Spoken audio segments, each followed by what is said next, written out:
Our beloved Boss Mike Cervera.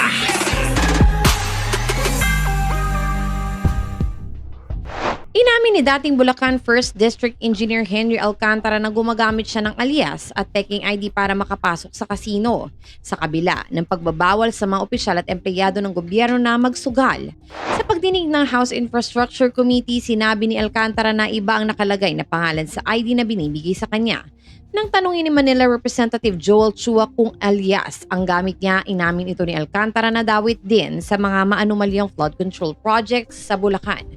Ayon kay Alcantara, nakakasama niya sa kasino ang dalawang kasamahan mula sa DPWH, sina District Engineer Bryce Hernandez at Engineer JP Mendoza. Bagamat hindi niya binanggit ang kanilang mga alias, lumabas sa social media ang ginagamit umano ni Alcantara na pangalang Joseph Castro Villegas. Marvin de Guzman naman si Hernandez at PJ Asuncion si Mendoza.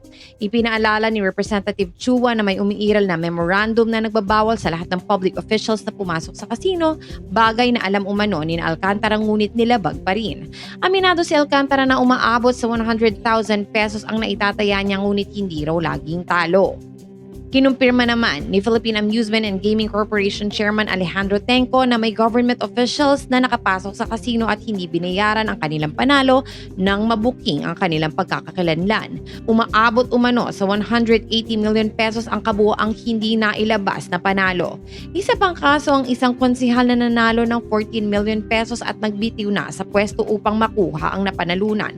Subalit nang hinga ng sertifikasyon mula sa Department of the Interior and Local Government, hindi na ito bumalik ayon kay Tenco. Kasunod ng issue, pinaalalahanan ng Malacanang ang lahat ng opisyal at empleyado ng gobyerno na huwag maugnay sa anumang uri ng sugal. Ayon kay Presidential Communications Office Undersecretary Claire Castro, ang magiging desisyon sa kaso ni Alcantara ay nakasalalay kay Public Works and Highway Secretary Vince Dizon. Batay sa Administrative Code of 1987 at sa Memorandum Circular No. 6 Series of 2016 ng Office of the President, mahigpit na ipinagbabawal sa lahat ng government officials at employees ang pagsusugal at pagpasok sa mga kasino. Ayon sa PAGCOR, ipinapatupad na nila ang second screening para masala ang mga mananalo at matukoy kung sila ay kawani ng gobyerno.